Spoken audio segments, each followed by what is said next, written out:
Telangana rising global summit కు తెలంగాణ రాష్ట్ర ప్రభుత్వం విస్తృత ఏర్పాట్లు చేసింది. అంగరంగ వైభవంగా అంతర్జాతీయ ఆర్థిక సదస్సులా నిర్వహించేందుకు ప్రభుత్వం ఏర్పాట్లు చేస్తోంది. ఈ నేపథ్యంలోనే గ్లోబల్ సమ్మిట్ ఏర్పాట్లను సీఎం రేవంత్ రెడ్డి పరిశీలించారు. ఏర్పాట్లకు సంబంధించి అధికారులతో సమీక్ష నిర్వహించారు.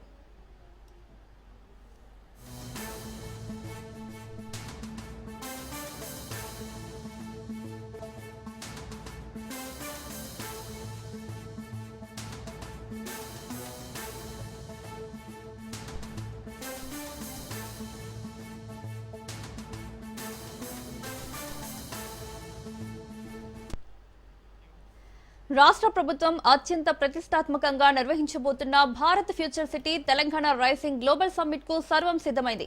సీఎం రేవంత్ రెడ్డి నాయకత్వంలో రాష్ట్ర భవిష్యత్తు దృష్టిని దేశానికి, ప్రపంచానికి తెలియజేసే ఉద్దేశంతో ఈ సమ్మిట్ ను నిర్వహిస్తున్నారు. ప్రభుత్వం 2047 నాటికి రాష్ట్ర ఆర్థిక వ్యవస్థను $3 ట్రిలియన్ పెంచే లక్ష్యంతో సుదీర్ఘకాలిక అభివృద్ధి ప్రణాళికలను సిద్ధం చేసింది.